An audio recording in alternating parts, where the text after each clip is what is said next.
Hello students. Presently हम fourth unit में running हैं, that is electromagnetic induction and alternating current. आज हम उसमें इसमें कुछ छोटे छोटे पॉइंट स्टडी करेंगे। छोटे छोटे क्वेश्चंस हैं बट इम्पोर्टेंट हैं। सबसे पहला एक पॉइंट आता है, व्हाट इज़ इम्पीडेंस ट्राइएंगल। सबसे फर्स्ट पॉइंट है, what is impedance triangle. What is impedance triangle. बात कर रहे हैं इम्पीडेंस ट्राइएंगल क्या है। अब समझिए बेटा, इम्पीडेंस ट्राइएंगल के लिए आपने एलसीआर सर्किट में इम्पीडेंस की वैल्यू कैलकुलेट की थी Z, that is equal to R square plus XL minus XC का स्क्वेयर। ये वैल्यू जिस डेरिवेशन में कैलकुलेट की उसमें हमने ये पढ़ा था, फेजर डायग्राम बनाया था कि ये करंट आई नोट है, इस डायरेक्शन में जो रेजिस्टेंस होगा वो वी आर, इस डायरेक्शन में जो वोल्टेज ड्रॉप होगा वो V C V L and इस डायरेक्शन में वी सी। फिर क्या था हमारा, if V L is greater than V C, that is inductance dominated circuit, that is inductance dominated circuit। और यहाँ पे क्या आया था, नेट रिजल्टेंट आ गया था V L minus V C. Clear. फिर हमने रिजल्टेंट निकालना था V L minus V C और वी आर का। वो रिजल्टेंट कैसे निकाला था, पैरेललोग्राम लॉ लगाया था और बेटा ये हमारी नेट वोल्टेज आ गई थी V। ये हमारी क्या आ गई थी, नेट वोल्टेज V। और बेटा इस तरह से ये फेज डिफरेंस वोल्टेज और करंट का क्या आ गया था, फाई। तो मैं बस इस ट्राइएंगल की बात करता हूं, ये वाली ट्राइएंगल। अब इस ट्राइएंगल में देखिए, इस ट्राइएंगल में ये एंगल फाई है, ये वोल्टेज वी आर है, ये voltage V L minus V C है और ये वोल्टेज है V। क्लियर। एलसीआर सर्किट की बात कर रहा हूं मैं बेटा, समझिए बहुत ध्यान से। बात कर रहे हैं एलसीआर सर्किट की, जहां हमने फेज डिफरेंस कैलकुलेट किया था। अब अगर मैं तीनों में से करंट की वैल्यू आउट करूं तो बेटा ये वी आर में से आई आउट करूंगा तो आर बचेगा, बेटा वी एल माइनस वी सी में से आई आउट करूंगा तो एक्सएल माइनस एक्सी बचेगा, और V में से I आउट करूंगा तो Z बचेगा। तो देखिए इस तरह से मेरे अकॉर्डिंग ये ट्राइएंगल आ गई। ये दिस इज द ट्राइएंगल, और इस ट्राइएंगल में ये एंगल फाई है। ये किसको रिप्रेजेंट कर रहा है, R को। ये किसको रिप्रेजेंट कर रहा है, एक्सएल माइनस एक्सी को, दैट इज रिएक्टेंस। और ये किसको रिप्रेजेंट कर रहा है, इम्पीडेंस को। तो आप क्या बताओगे, इम्पीडेंस ट्राइएंगल क्या है, it is the triangle which shows the relation between impedance, reactance and resistance. तो आप क्या बताओगे, इम्पीडेंस ट्राइएंगल क्या है, इट इज द ट्राइएंगल, क्या है, it is the triangle which shows the relation, which shows the relation between, जो हमें रिलेशन शो करती है बेटा, किस किस के बीच में रिलेशन शो करती है, resistance, reactance and impedance. R का मतलब तो क्या है बेटा, रेजिस्टेंस। बेटा एक्सएल क्या है, इंडक्टिव रिएक्टेंस। एक्ससी क्या है, कैपेसिटिव रिएक्टेंस। मतलब कुल मिला के रहेगा क्या, दैट इज रिएक्टेंस रहेगा। This is the triangle which shows the relation between resistance, reactance and impedance. And impedance is known as impedance triangle. Is known as impedance triangle. इसको क्या कह देंगे हम, impedance triangle कह देंगे। अब यहां से समझिए, अगर बेटा मैं फेज डिफरेंस की बात करूं, टेंजेंट फाई, तो बेटा टेंजेंट फाई क्या आएगा, टेंजेंट फाई आ जाएगा, टेंजेंट थीटा क्या होगा, परपेंडिकुलर अपॉन बेस, तो टेंजेंट फाई क्या आएगा, that is XL minus XC upon R, this is the tangent phi. और टेंजेंट फाई क्या है, ये अपने आप में है phase difference between voltage and current, voltage and current in LCR circuit, between voltage and current in LCR circuit. और अगर मैं यहीं से कोस फाई की वैल्यू बताना चाहूं, तो कोस फाई क्या आएगा, कोस थीटा क्या होता है, बेस अपॉन हाइपोटेन्यूज, तो बेस किसको रिप्रेजेंट कर रहा है, आर को, और हाइपोटेन्यूज किसको रिप्रेजेंट कर रहा है, जेड को। तो इस तरह से कोस फाई क्या आ गया, आर बाई जेड। और इस कोस फाई को क्या कहा जाता है, that is known as the power factor.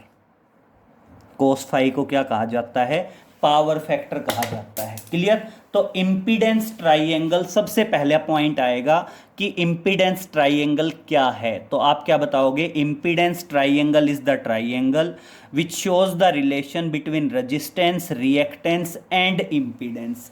ये ट्राइएंगल यूज कहाँ से की है बेटा, ये ट्राइएंगल यूज हुई है जो एलसीआर सर्किट में इंपीडेंस निकालने वाला जो डेरिवेशन है, हमने प्रीवियस लेक्चर में कराया है, उसमें जो फेजर डायग्राम को कंबाइंड करके जो ट्राइएंगल है, उसी ट्राइएंगल को यूज किया है एज ए इंपीडेंस ट्राइएंगल। और यहां से हम टेंजेंट फाई और कोस फाई निकाल सकते हैं।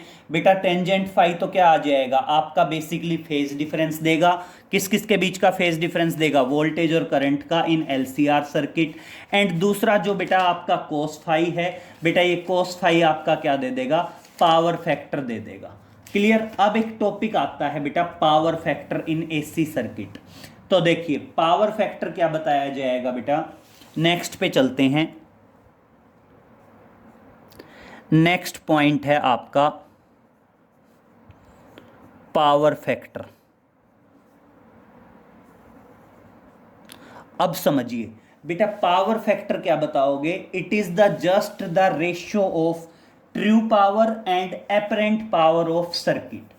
कभी भी किसी भी सर्किट में जो आपका पावर फैक्टर है, वो पावर फैक्टर क्या बताएंगे, पावर फैक्टर बता देंगे, it is the ratio, power factor ratio है, किस किस का रेशियो है बेटा, ratio of true power to the apparent power, ratio of true power and apparent power, true power and that is apparent power, apparent power. Clear. या फिर क्या बताया जाएगा बेटा, या फिर दूसरी डेफिनेशन आती है, power factor is the ratio of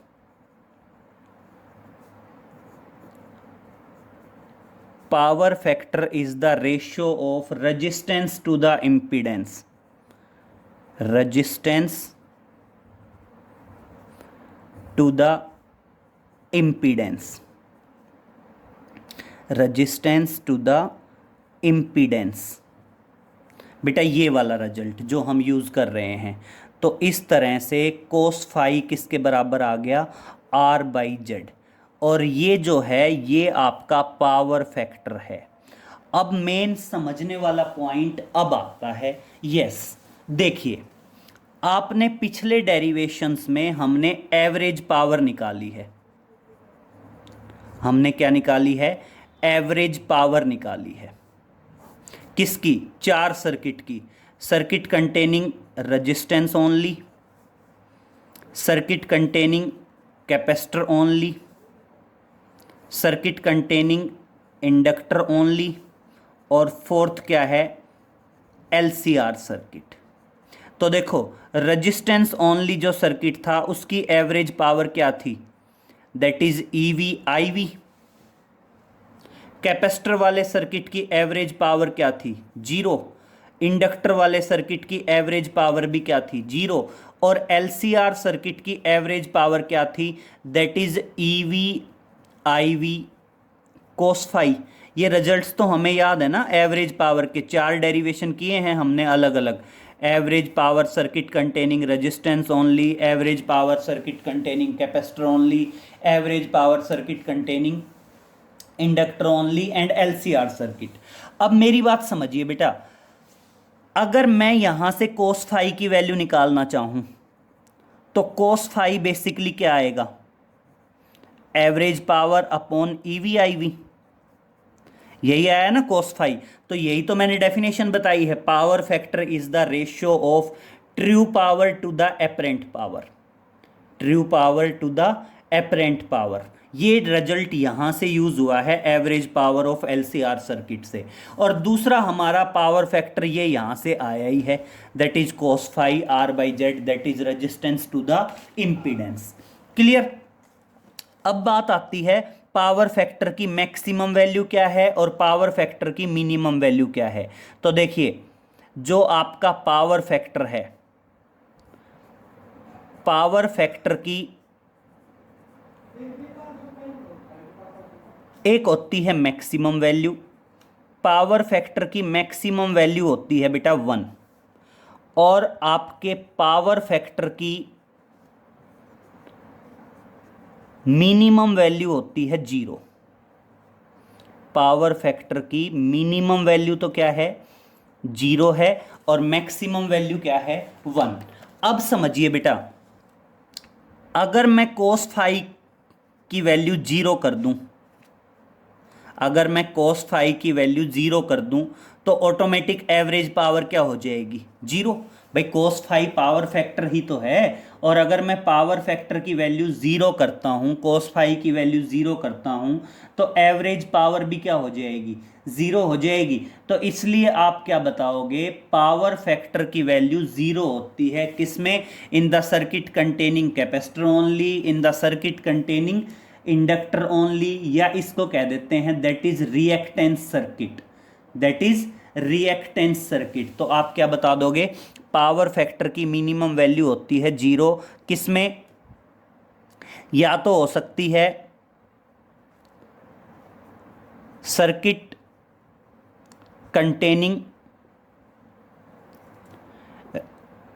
capacitor only, circuit containing capacitor only, या फिर कहाँ हो सकती है circuit containing inductor only,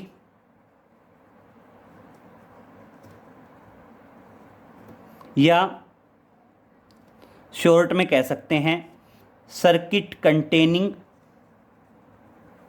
reactance, circuit containing reactance. भाई जिस सर्किट में इंडक्टर होगा या कैपेसिटर होगा या शॉर्ट में क्या होगा, रिएक्टेंस, उन सर्किट्स में पावर फैक्टर की वैल्यू क्या होती है, 0, और ये पावर फैक्टर की मिनिमम वैल्यू है।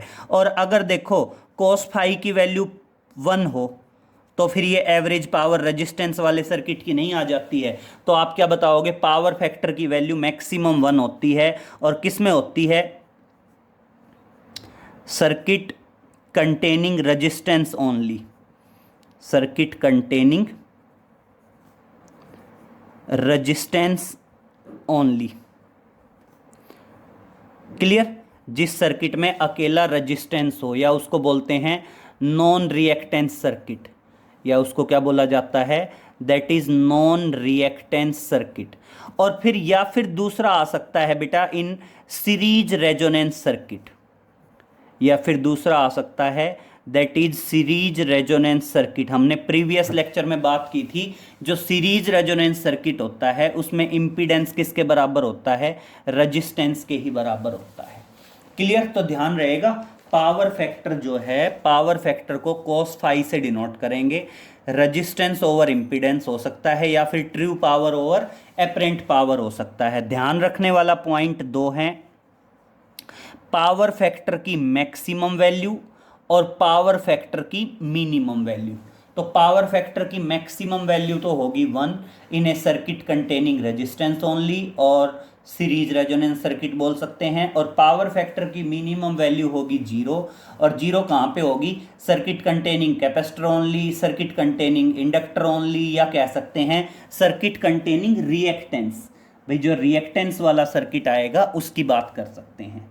क्लियर? नेक्स्ट देखिए बेटा, नेक्स्ट एक आता है क्यू फैक्टर या क्वालिटी फैक्टर। इंपॉर्टेंट पॉइंट है, ढंग से समझिए। क्यू फैक्टर कह दीजिए या उसको कहा जा सकता है that is quality factor. Yes, समझिए बहुत ध्यान से, टॉपिक है क्यू फैक्टर या क्वालिटी फैक्टर, या इसको कहते हैं sharpness of resonance.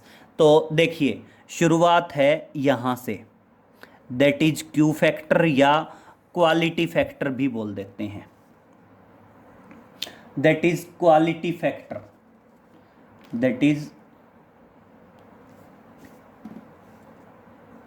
Q factor. Q factor को क्या कहेंगे?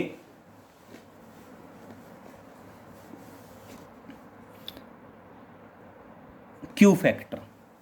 अब बेटा क्यू फैक्टर कैसे बताया जाएगा, समझिए।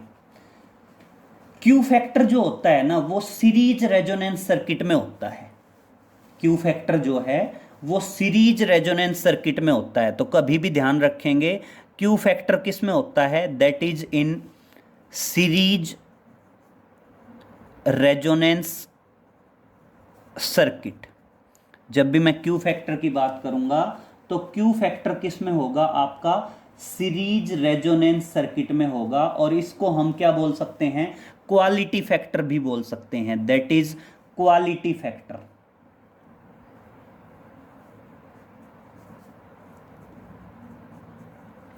अब समझिए है क्या। तो देखिए बेटा, आपका जो क्यू फैक्टर है ना वो रेशियो होगा, किस किस का रेशियो होगा? वोल्टेज अक्रॉस,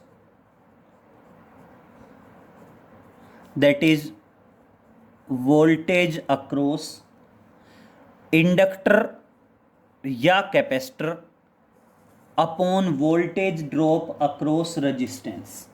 या फिर क्या होगा, ऊपर तो क्या रहेगा? रेशियो है, किस किस का रेशियो है? That is voltage across inductor या voltage across capacitor upon voltage across resistance, voltage across resistance. Clear?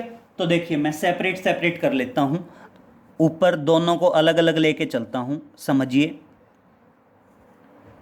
एक बार तो मैं क्यू फैक्टर लेता हूं voltage across inductor upon voltage across resistance, और एक बार मैं लेता हूं voltage across capacitor upon voltage across resistance.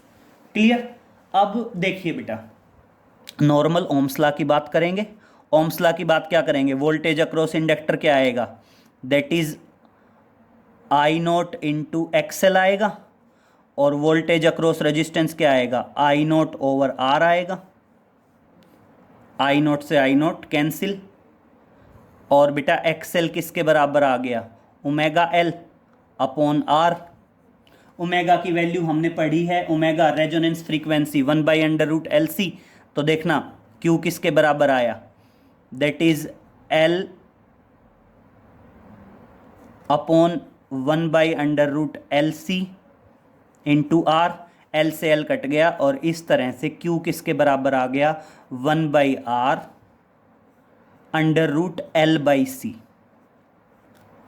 That is the quality factor. Clear?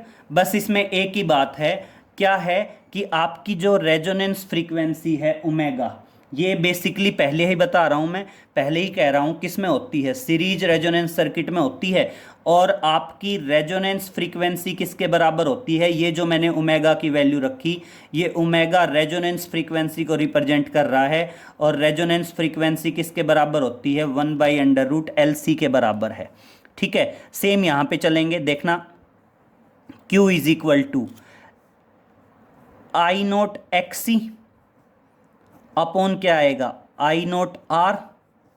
बेटा आई नोट से आई नोट कैंसिल, क्यू किसके बराबर आ गया? Q बराबर आ गया XC बाई आर, और XC की वैल्यू क्या आ जाएगी, XC की वैल्यू आ जाएगी 1/ω/c, और इंटू आर तो था ही था।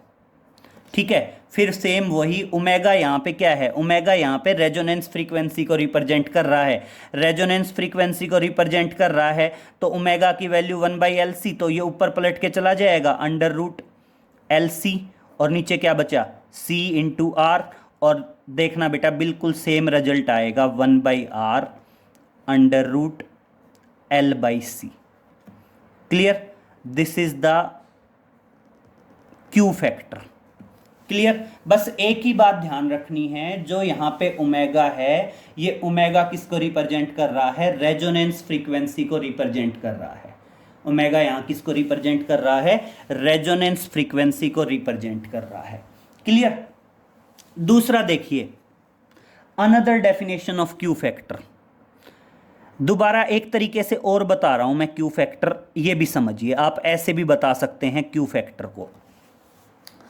अब बेटा क्यू फैक्टर आता है that is the ratio of resonance frequency to the bandwidth. क्या है, resonance frequency to the bandwidth. जो क्यू फैक्टर है वो रेशियो होता है, किसका रेशियो होता है, that is resonance angular frequency, that is resonance angular frequency, resonance angular frequency to the bandwidth, resonance angular frequency to the bandwidth।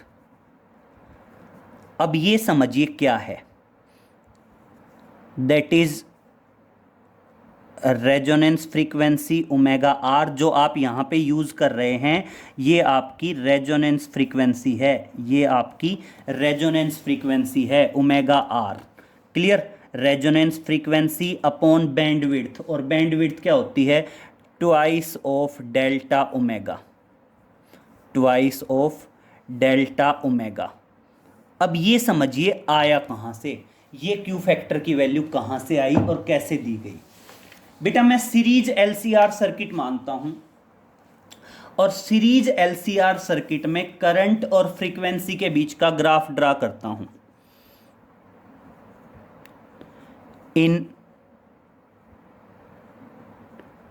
Series LCR circuit, in series LCR circuit कह दो या in series resonance circuit कह दो।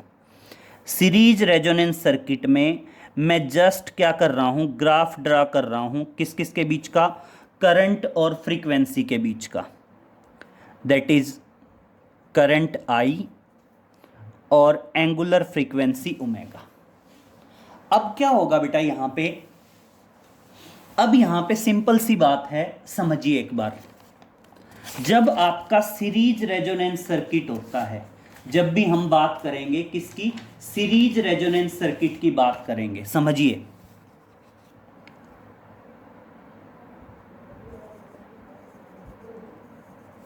हम बात कर रहे हैं series resonance circuit. Series resonance circuit में क्या होता है, तीनों चीजें एक दूसरे के सीरीज में होती हैं, connected with AC oscillator. Current will be maximum. बेटा करंट कब मैक्सिमम होता है, जब जेड क्या होता है, मिनिमम। और बेटा जेड मिनिमम किसके बराबर होता है, आर के। और उस टाइम पे जो फ्रीक्वेंसी है उसको क्या बोलते हैं, रेजोनेंस फ्रीक्वेंसी बोलते हैं।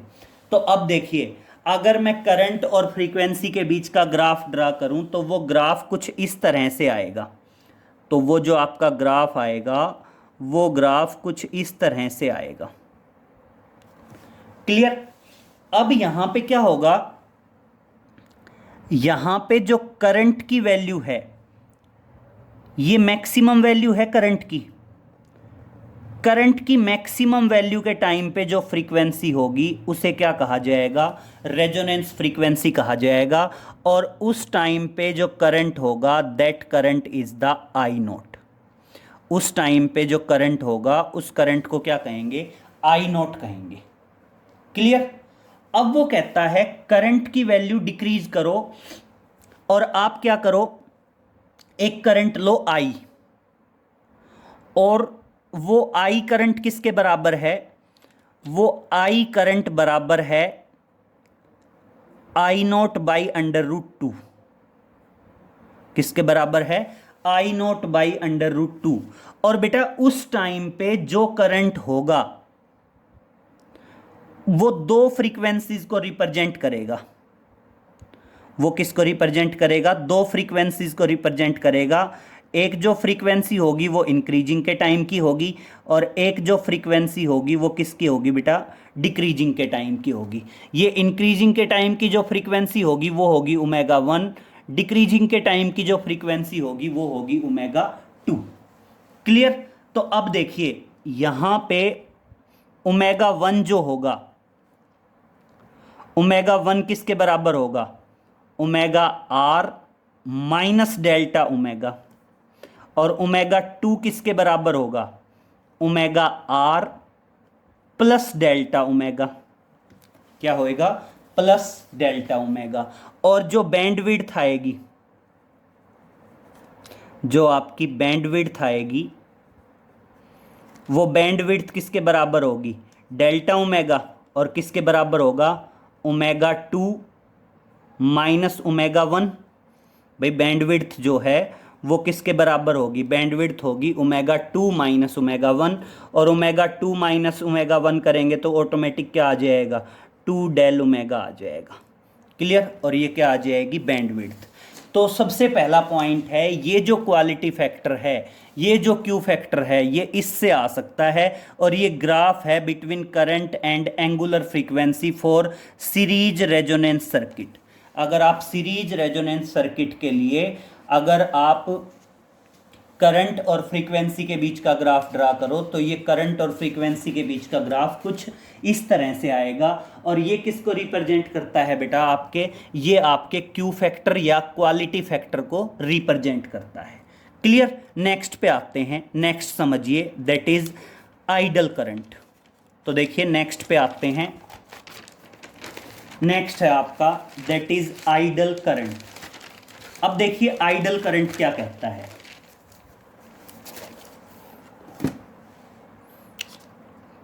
पहले ही पेज को दो पार्ट में डिवाइड कर लेते हैं। एक है दैट इज आइडल करंट, या फिर उसको कह सकते हैं दैट इज वाटलेस करंट। या तो आइडल करंट बोल दीजिए या उसको क्या बोल दीजिए, वाटलेस करंट। आइडल करंट या it is known as wattless current.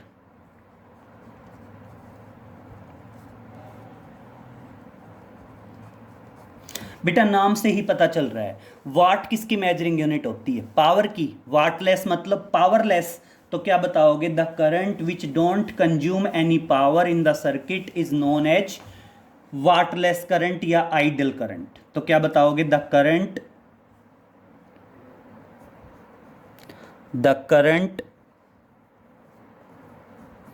which don't consume the current which don't consume which do not consume any power which do not consume any power in the circuit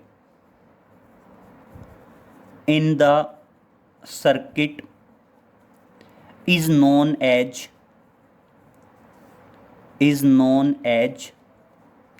idle current या known as wattless current. Idle या उसको क्या बोल दीजिए, wattless current बोल दीजिए। Clear. अब उसके बाद आप देखो, आप मान लो ये कहते हो कि आपका कोई करंट है, आप जिसको नॉर्मल वर्चुअल करंट मान लीजिए, और आप वर्चुअल करंट के दो कंपोनेंट करते हैं। आप वर्चुअल करंट के क्या करते हैं, दो कंपोनेंट करते हैं।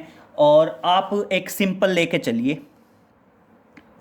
मान लीजिए आप कोई सर्किट लेते हैं, इसमें ये आपकी आरएमएस या वर्चुअल वैल्यू ऑफ ईएमएफ है और ये आपका वर्चुअल वैल्यू ऑफ करंट है। दोनों के बीच का फेज है बेटा फाई, दोनों के बीच का फेज डिफरेंस क्या आ गया, फाई आ गया। क्लियर।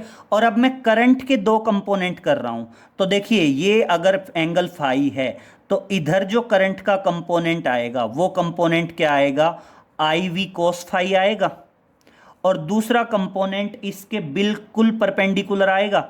इसके बिल्कुल परपेंडिकुलर जो कंपोनेंट आएगा वो कंपोनेंट क्या होगा आपका, that is I V sine phi होगा। वो क्या होगा आपका, आई वी साइन फाई होगा। अब देखिए अगर मैं इसकी एवरेज पावर निकालना चाहूँ, अब देखिए अगर मैं यहाँ पे एवरेज पावर निकालना चाहूँ तो एवरेज पावर बेसिकली क्या होती है, E V I V cos phi होती है। क्या होती है, E V I V and cos phi हो जाती है। ये स्टैंडर्ड रिजल्ट है एवरेज पावर का। तो अब देखिए क्या बताओगे, now for current I V cos phi, now for current I V cos phi. I V cos phi के लिए करंट की बात करते हैं। आई वी कोस फाई के लिए करंट क्या होगा, I V cos phi current जो है उसके लिए एवरेज पावर किसके बराबर होगी, E V I V cos phi, और बेटा दोनों सेम फेज में हैं और इनटू क्या आ गया, कोस जीरो। और इस तरह से आपकी एवरेज पावर क्या आई, एवरेज पावर आई that is E V I V cos phi, क्योंकि कोस फाई की वैल्यू क्या हो गई, 1 हो गई। और अब देखना, now for current I V sine phi, I V sine phi के लिए एवरेज पावर क्या आएगी, E V into I V sine phi into क्या आएगा, आई वी साइन फाई, और इंटू क्या आ जाएगा बेटा, कोस 90, और कोस 90 की वैल्यू क्या होएगी, 0। कोस 90 की वैल्यू क्या होगी, 0। और इसलिए जो current I V sine phi है, that I V sine phi is the idle component, और इसलिए क्या बता दोगे, हैंस द कंपोनेंट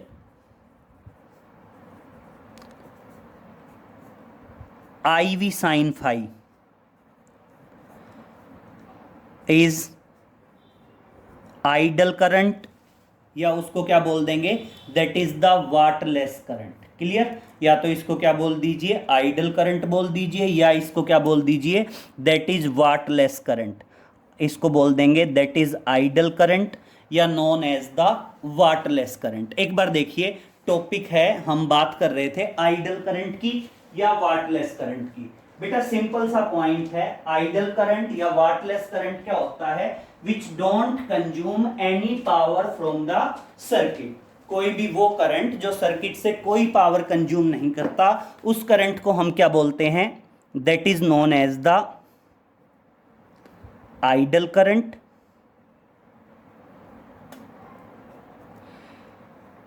और वाटलेस करंट।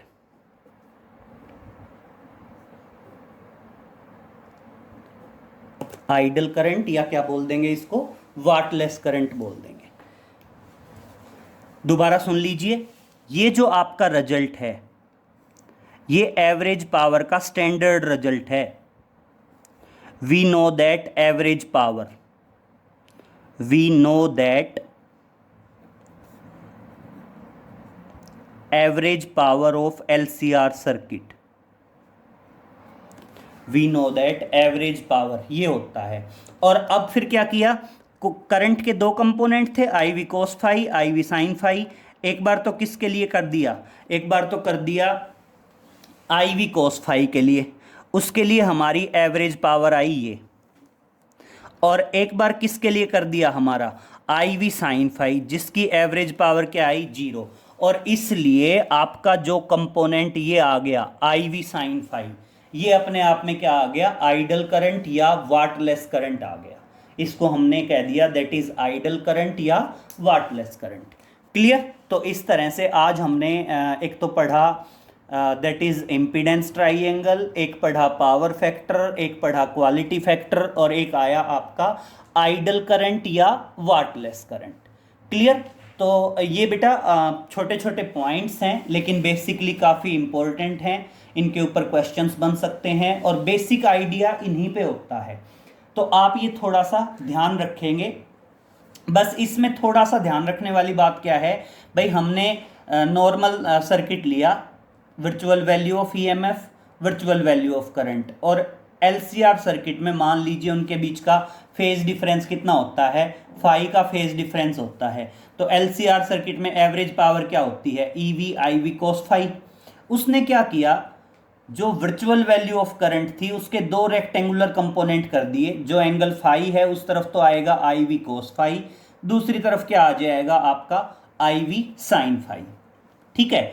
तो बेटा देखो जो कोस फाई कंपोनेंट है आई वी कोस फाई, वो बिल्कुल ईवी के सेम फेज में है, ईवी के सेम फेज में है, इसलिए तो क्या आ गया वहां पे, अगर मैं आई वी कोस फाई को लेके चलूंगा तो आई वी कोस फाई के लिए तो क्या आ जाएगा 0, और अगर मैं आई वी साइन फाई लेके चलूंगा तो E V I V sine phi और इंटू क्या आ जाएगा कोस 90। और देखिए कोस 90 की वैल्यू 0, कोस 90 की वैल्यू 0, तो ऑटोमेटिक आपकी एवरेज पावर भी क्या हो गई 0। तो इसलिए हम क्या कहेंगे, जो करंट का कंपोनेंट है I V sine phi, that component don't consume any power from the circuit, and that's why the current which don't consume any power from the circuit is known as idle current या wattless current. और इसलिए जो I V sine phi component है current का, वो अपने आप में आइडल या वाटलेस कंपोनेंट है। क्लियर? बाकी आगे नेक्स्ट लेक्चर में मिलते हैं बेटा, नेक्स्ट लेक्चर में आगे कुछ और टॉपिक्स कैरिड आउट करेंगे। Okay, thank you.